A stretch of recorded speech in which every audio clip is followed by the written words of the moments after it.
Afinal, quem somos? De onde viemos e para onde vamos? Oitavo, cristianismo. Para uma alma que vem do céu, o nascimento é uma morte, dissera Empédocles, 500 anos antes de Cristo. Por mais sublime e elevado que seja um espírito, uma vez mergulhado na carne, perde temporariamente a recordação do passado. Uma vez preso na engrenagem da vida corporal, o desenvolvimento da sua consciência terrena fica submetido às leis do mundo. Cai sob as forças dos elementos. Quanto mais alta for a sua origem, maior será o esforço para recobrar os poderes adormecidos, as qualidades celestes e adquirir consciência da nova missão. As almas profundas e ternas necessitam do silêncio e de paz para desabrocharem. Assim, Jesus, símbolo da elevação espiritual, cresceu na Galileia, desenvolvendo-se mais tarde entre os essênios, cuja afinidade de princípios e moralidade de costumes tinha por símbolo a pureza dos lírios. Suas primeiras impressões foram doces, austeras e serenas. O valezinho natal assemelhava-se a um canto do céu caído numa dobradura da montanha. E suas casas, debruçadas sobre os rochedos, semelhavam, no dizer dos poetas, a cubos brancos semeados em florestas de romãzeiras, de figueiras e de vinhas, que despertavam os gorjeios dos pássaros quando em largos voos feriam o espaço. Acrescentai ainda a esse quadro majestoso o ambiente tranquilo e elevado de uma família piedosa e patriarcal em que vivia Jesus. Ver Jerusalém e o templo de Jeová era o sonho de todos os judeus, principalmente desde que a Judéia se tornou uma província romana. Para vê-la, vinham da Pérsia, da Galileia, de Alexandria e de Babilônia. Um sentimento estranho de opressão há de ter invadido a delicada alma do menino, quando avistou a cidade com as suas formidáveis muralhas, assentada sobre a montanha como uma fortaleza sombria. Quando às suas portas viu o anfiteatro romano de Herodes, a Torre Antônia, dominando o templo que os legionários romanos, de lança em punha, vigiavam do alto, quando se aproximou da porta Nicanor e da balaustrada de 3 côvados, por trás da qual se viam os sacerdotes paramentados de ouro e pedrarias oficiar diante do santuário sacrificando animais. Isto tudo nada representava ao templo dos seus sonhos, nem ao céu do seu coração. Depois, desceu aos bairros populares da Cidade Baixa. Viu mendigos, pálidos de fome, faces esquálidas e angustiadas, transluziam os reflexos das últimas guerras civis, dos suplícios, das crucificações. Saindo por uma das portas da cidade, pôs-se a errar por esses vales pedregosos, por essas ravinas lúgubres onde ficam as planícies, as piscinas, os túmulos dos reis e que cingem Jerusalém de um cordão sepulcral. Ali ele viu loucos saírem das cavernas a blasfemar: contem os vivos e os mortos. Mais além, descendo por longa escadaria até a fonte de Siloé, profunda como uma cisterna, viu à borda de uma água amarelada leprosos, paralíticos, desgraçados, cobertos de toda espécie de úlceras. Uma força irresistível impelia-o a olhar todas essas misérias e uma sublime comiseração surgia desses sofrimentos. Então, Jesus dissera a seu pai José: para que serve esse templo esses sacerdotes, esses hinos, esses sacrifícios, visto que não podem dar consolo ao sofrimento? E de súbito, como torrente represada de lágrimas sem fim, sentiu afluir ao seu coração todas as dores dessas almas, dessa cidade, desse povo e de toda a humanidade. Dias grandes de Nazaré embalavam-lhe a infância. Dias esses como todos, hora de alegria e de luto, de triunfo e de tristeza, de eterna esperança e de miséria sem conta. As perguntas ardentes, profundas, incisivas do menino, o pai silenciava. Mas a mãe, erguendo sob seus longos cílios os grandes olhos de siríaca sonhadora, e encontrando o olhar interrogador do menino, segredava-lhe: as palavras de Deus, meu filho, só vivem na boca dos seus profetas. Um dia os sábios essênios, os solitários do Monte Carmelo e do Mar Morto, te responderão. Nota 1. Eduard Chiré, Os Grandes Iniciados. Os essênios, segundo a opinião de Joséfo, insuspeita por se tratar de um fariseu e ex-sacerdote, eram de uma moralidade exemplar. Esforçavam-se por reprimir a paixão e o movimento de cólera. Sempre benevolentes nas suas relações, pacíficos, de boa fé. A palavra valia mais que um juramento. Assim, na vida ordinária, o juramento era por eles considerado supérfluo e como um perjúrio. Suportavam, com admirável estoicismo e sorrisos nos lábios, as mais cruéis torturas, de preferência a violar o menor preceito religioso. Pelos estudos que faziam dos escritos antigos, dedicavam-se acuradamente às pesquisas dos ensinos que lhes pareciam úteis ao conhecimento do espírito e da matéria. Alguns até possuíam faculdade de prever o futuro e raramente sucedia que se enganassem nas suas predições. Nota 2. Flávio Joséfo, Guerra dos Judeus. Procuravam servir a Deus auxiliando ao próximo, sem sacrificar vítimas ao altar e sem adorar imagem alguma. Meditavam sobre a perfeição da alma e aplicavam os seus conhecimentos às artes de paz. Nem um só escravo existia entre eles, sendo todos livres e todos trabalhando uns para os outros. Nota 3. Philon, da vida contemplativa. Foi evidentemente entre eles que Jesus passou os anos que precederam o seu apostolado, anos sobre os quais os evangelhos guardam um silêncio absoluto.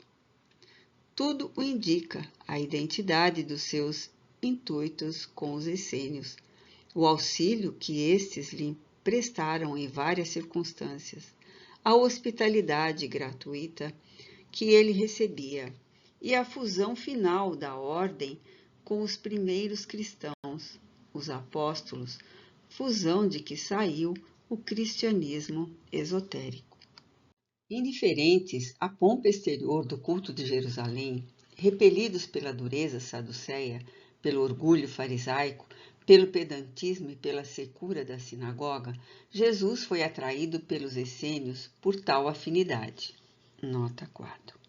Eduard Chiré, Os Grandes Iniciados. Dá o autor os seguintes pontos comuns entre a doutrina dos essênios e a de Jesus. O amor ao próximo, considerado como o primeiro dever, a proibição de jurar para atestar a verdade, o ódio à mentira, a humildade, a instituição da ceia imitada dos ágapes fraternais dos essênios, mas com um sentido novo, o sacrifício. Revelaram-lhe, talvez, a doutrina do Verbo Divino, já ensinada por Krishna na Índia, pelos sacerdotes de Osíris, no Egito, por Orfeu e Pitágoras, na Grécia, e conhecida pelos profetas com o nome de Mistério do Filho do Homem e do Filho de Deus. Na iniciação hindu, egípcia e grega, o termo Filho de Deus significava uma consciência identificada com a verdade divina, uma vontade capaz de a manifestar.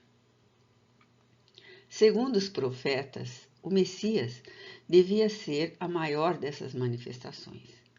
Ele seria o Filho do Homem, isto é, o eleito da humanidade terrena, o Filho de Deus, isto é, o enviado da humanidade celeste. E como tal, tendo em si o Pai ou o Espírito, que por ele reinaria no universo. Jesus, segundo a opinião de vários autores, passou inúmeros anos estudando com os essênios. Submeteu-se à doutrina, estudou com eles os segredos da natureza, exercitou-se na terapêutica oculta e, para desenvolver o espírito, dominou inteiramente os sentidos. Nenhum dia se passava sem que ele meditasse sobre os destinos da humanidade e não se interrogasse a si mesmo. Mas, na falta de iniciação, Jesus possuía uma alma imensa, plena de luz e de amor, para nela sorver os elementos da sua missão. Jamais a terra viu passar maior espírito. Uma serenidade celeste envolvia-lhe a fronte. Nele se uniam todas as perfeições para transformar em um tipo de pureza ideal de inefável bondade. Há em seu coração imensa piedade pelos humildes, pelos deserdados. Todas as dores humanas, todos os gemidos, todas as misérias encontram nele um eco. Para acalmar esses males, para secar essas lágrimas, para consolar, para curar, para salvar, ele irá ao sacrifício da própria vida, oferecendo-se em holocausto, a fim de reerguer a humanidade. Jesus, que sentia no íntimo dilatar-se a vocação profética, mas que hesitava ainda no caminho a seguir, ouvindo falar do Batista, sai à sua procura em companhia de alguns essênios, que já o seguiam como a um mestre. Depois de ouvi-lo, submete-se ao batismo público, pois desejava testemunhar, assim, um ato de humildade e respeito para com o profeta, que ousava erguer a voz contra os poderes constituídos e despertar da sua letargia a alma de Israel. E essa voz trovejante, voz que clama no deserto, vibrando sobre a multidão, dizia: Emendai-vos, olhai os caminhos do Senhor, tomai pelas suas veredas. E, mais adiante, eu vos batizo com água, porém ele batizar-vos-á com fogo. Nota 5. Para os antigos, o fogo representava também o símbolo da purificação. Então, Jesus aproximou-se. João Batista não o conhecia, nada sabendo dele, mas, por causa da túnica de linho branco, símbolo dos neófitos, o reconheceu como um essênio. Viu-o perdido na multidão, meter-se na água até a cintura e curvar-se reverentemente a fim de receber a aspersão. Quando seus olhos se cruzaram, os do pregador e os do Galileu, o homem do deserto estremeceu sob a maravilhosa doçura que deles resplendia. Será tu o Messias? Nota 6. Há contradições sobre este ponto nos evangelhos.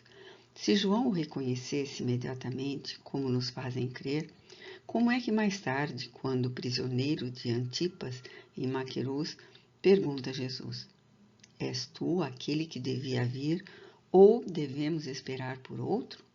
Mateus, capítulo 11, versículo 3.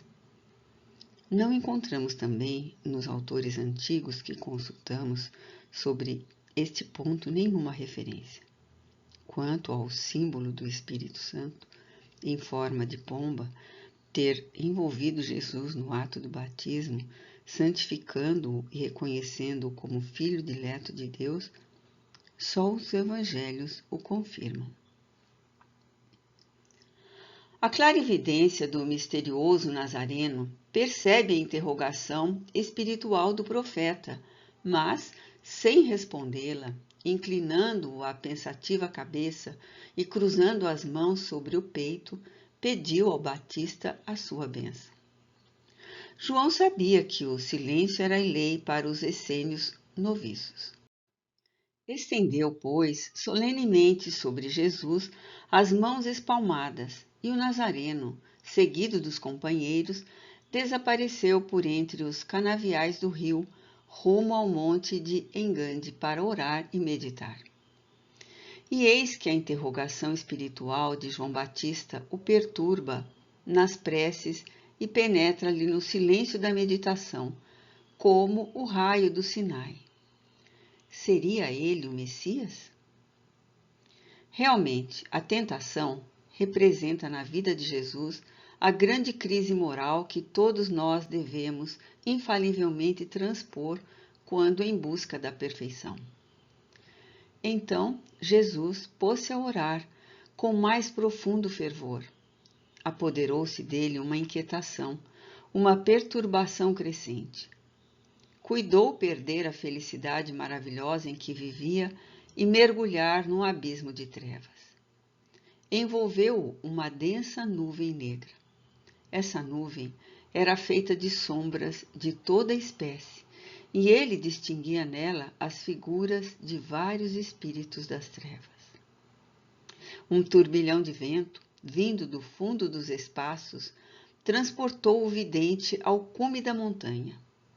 A seus pés, os reinos da terra patenteavam-se a um clarão dourado. Uma voz vibrou. Eu sou o príncipe das trevas, e tu serás rei da terra, se quiseres adorar-me. Conheço-te, respondeu Jesus. As tuas formas são inumeráveis, pois que representas a tentação das trevas. Corporaliza-te sob a tua forma terrena. Surgindo sobre um sólio de nuvens escurentas, vai aos poucos materializando-se a figura de um monarca coroado. Uma auréola lívida cingia-lhe a cabeça imperial. A face, pálida e sombria, destacava-se sobre um nimbo sangrento. O olhar tinha o brilho das serpes e penetrante como o fio da navalha. Por fim, o materializado replicou. Nota explicativa 7. Eis aqui um autêntico caso de materialização anímica do espírito ainda encarnado. Modernamente, já se selecionaram inúmeros casos desse gênero e a literatura espírita os tem divulgado. Eu sou o espírito de César, represento o poder. Curva-te somente e dar-te-ei estes reinos. Jesus respondeu: Afasta-te, tentador. Está escrito: não adorarás senão o eterno teu Deus. Imediatamente a materialização se desfez. A seguir, uma constelação brilhante surgia no horizonte em forma de cruz. E o Galileu reconhece nela o sinal das antigas iniciações, conservadas pelos essênios. A cruz esplendia, engrandecida, aproximava-se como que atraída pelo coração do vidente, e as 4 velas vivas flamejavam com sóis de potência e glória. Eis o sinal do caminho, da verdade e da vida. Tu podes tomá-la ou repeli-la, disse-lhe a voz celeste. Pouco depois, descia a aldeia. Soube então que o Batista havia sido preso por ordem de Antipas e encarcerado na fortaleza de Maquerus. longe de se aterrar com esse presságio, viu antes o sinal de que os tempos eram chegados e que urgia, por sua vez, agir. Anunciou, portanto, aos essênios que ia pregar na Galiléia o evangelho do reino dos céus. Isso queria dizer pôr os grandes mistérios ao alcance dos simples, traduzindo-lhes a doutrina de Deus. Semelhante audácia não se vira desde os tempos de Sakyamuni, o último Buda, que, amadurecido por uma piedade imensa, tinha pregado nas margens do Ganges. A mesma compaixão sublime pela humanidade animava o espírito de Jesus, porém ajuntava ainda a este sentimento profundo uma luz interior, um poder de amor, uma grandeza de fé e energia de ação que só a ele pertenciam. Nota 8. Eduardo Chiré, Os Grandes Iniciados. Assim, a cruz, símbolo antigo dos iniciados, tornou-se pelo sacrifício de Jesus o sinal da elevação da humanidade, arrancada do abismo das trevas e das paixões inferiores, e tendo, enfim, acesso à vida eterna, à vida das almas regeneradas. E quando, pálido, dirige-se para o Calvário e é pregado ao madeiro infamante, encontra ainda em sua agonia a força de orar por seus carrascos e de pronunciar estas palavras que nenhum impulso de ternura ultrapassará jamais. Pai, perdoai-lhes, porque não sabem o que fazem. Entre os grandes missionários, Cristo, o primeiro de todos, comunicou às multidões as verdades que até então tinham sido o privilégio de alguns. Para ele, o ensino oculto tornava-se acessível aos mais humildes, se não pela inteligência, ao menos pelo coração, e lhes oferecia esse conhecimento sob formas que o mundo jamais concebera, com uma potência de amor, uma doçura penetrante, uma fé comunicativa que fazia fundir o gelo do ceptismo, eletrizar os ouvintes e arrastá-los em pós si. Nota 9. Leon Denis, Depois da Morte. O que ele classificava de pregar o evangelho do reino dos céus aos humildes era pôr ao alcance de todos a compreensão da imortalidade da alma e o do Deus comum. Esses tesouros é que Cristo espargia pela grande família humana, por esses milhões de seres curvados sobre a terra, que nada sabiam do destino e que esperavam, na incerteza e no sofrimento, a palavra nova que os devia consolar e reanimar. Essa palavra, esse ensino, essa boa nova, ele distribuiu sem contar e lhes deu a consagração do seu suplício e da sua morte. O Sermão da Montanha condensa e resume a doutrina popular de Jesus. Aí se encontra a lei moral com todas as consequências.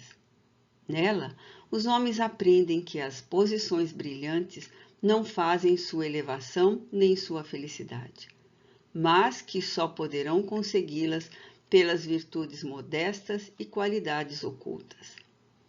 A humildade, a fraternidade, a caridade, a pureza, a espiritualidade. Nota 10.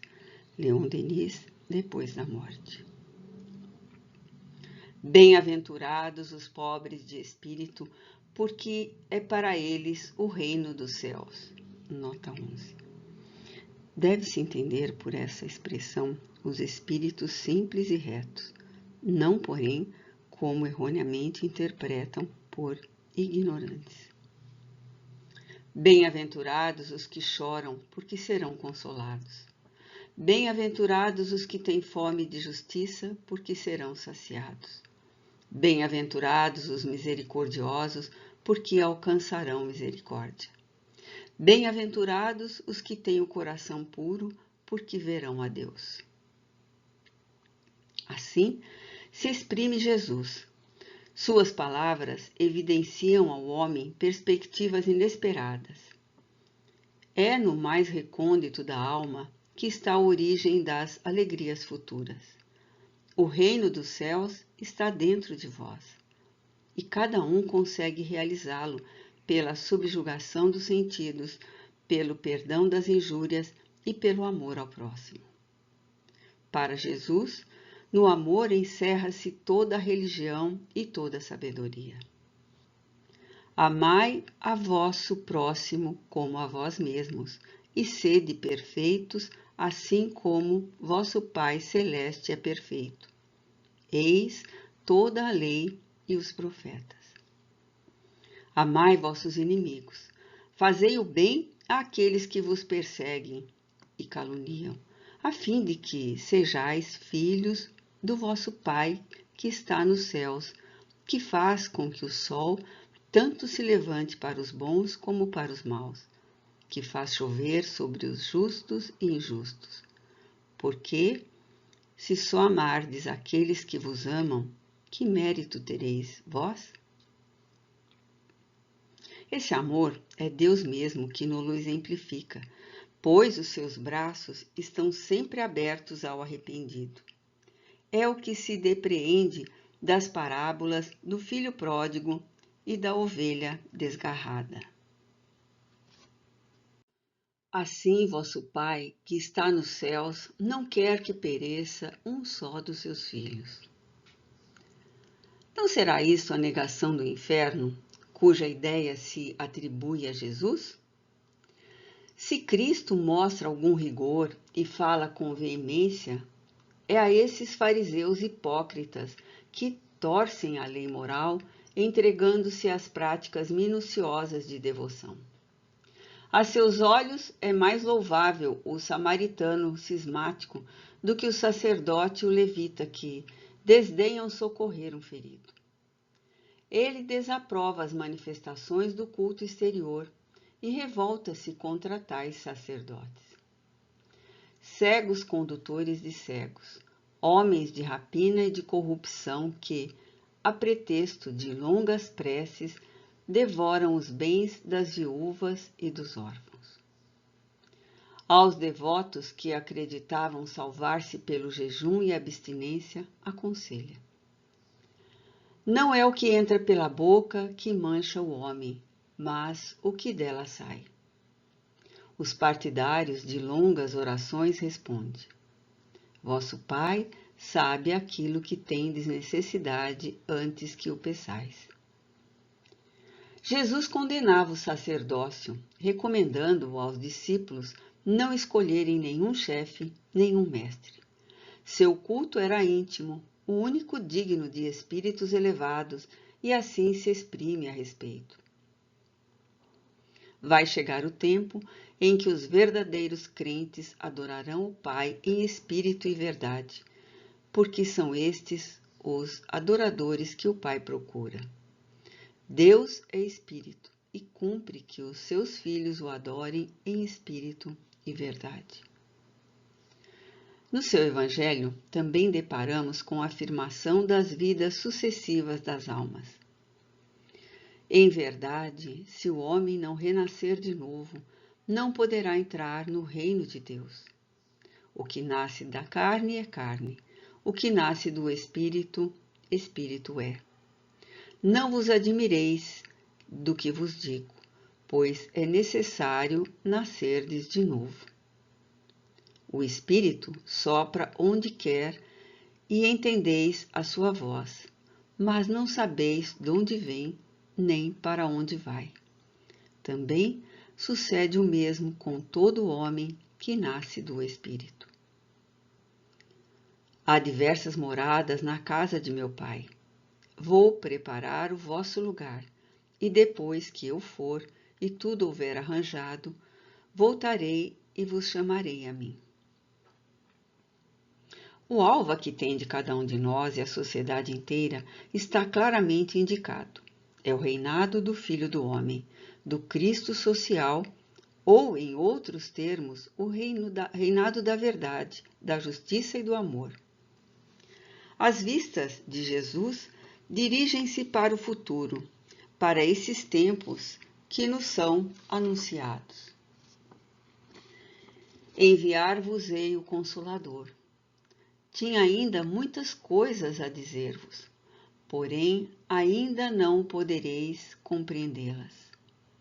Quando vier esse Espírito da verdade, ele vô-las ensinará e restabelecerá tudo no seu sentido verdadeiro.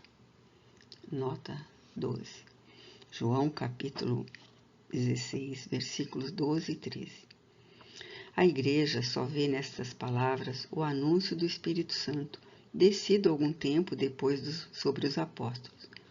Mas, se a humanidade, porque é a ela que se dirige essa profecia, não era capaz de compreender a verdade, como poderia ser em poucos meses mais tarde? Algumas vezes, Cristo resumia as verdades eternas em imagens grandiosas, em traços brilhantes. Nem sempre os apóstolos o compreendiam, mas ele deixava aos séculos e aos acontecimentos o cuidado de fazer frutificar esses princípios na consciência da humanidade, como a chuva e o sol fazem germinar a semente confiada à terra. É nesse sentido que assim se exprimiu. O céu e a terra passarão, porém não as minhas palavras. Jesus dirigia-se, pois, simultaneamente ao espírito e ao coração. Aqueles que não tivessem podido compreender os profetas sentiam suas almas comoverem-se aos eloquentes apelos do Nazareno. É justamente por aí que a doutrina cristã domina todas as outras.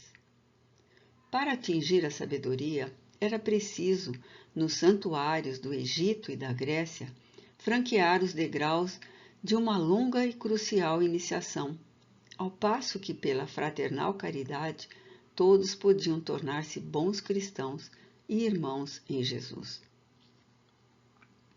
Mas, com o tempo, as verdades transcendentais se velaram. Aqueles que a possuíam foram suplantados pelos que acreditavam saber, e o dogma material substituiu a pura doutrina. Não é estranhável, portanto, que hoje, entre os grandes da Terra, não tenha lugar o expoente máximo do humanitarismo, o pregador nazareno. A ciência profunda de Jesus vinha se juntar à potência fluídica do espírito superior, da alma livre, do jugo das paixões, cuja vontade domina a matéria e impera sobre as forças sutis da natureza. Cristo possuía a dupla vista, em grau superlativo. Seu olhar sondava os pensamentos e as consciências. Curava com uma palavra, um sinal ou apenas bastava a sua presença. Comunicava-se facilmente com as potências celestes e, nas horas de provação, alentava desse modo a força moral que lhe era necessária em sua viagem dolorosa. No Tabor, seus discípulos, deslumbrados, o veem conversar com Moisés e Elias.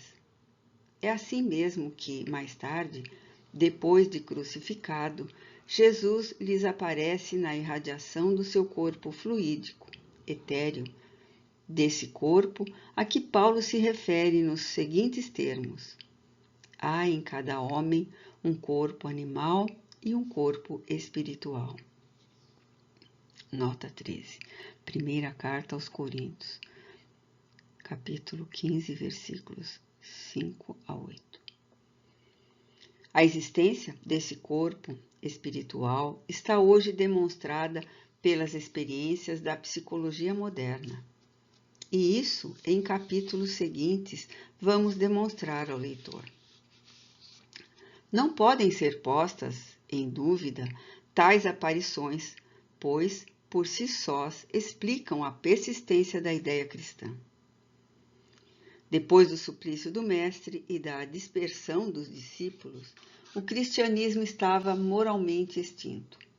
Foram, porém, as aparições e as exortações de Jesus, quando surgia em seu corpo etéreo ou quando materializado, que restituíram aos apóstolos a energia e a fé. Sabemos que a figura de Cristo não pôde ser divisada entre aparatos e ostentações que tocam o sentido, mas não alcançam o espírito. Ele se empobrece quando cercado de riquezas e cerimônias formais. Apequena-se entre pompas e vãs exteriorizações. Ele é espírito e verdade. Só na simplicidade se manifesta a sua grandeza.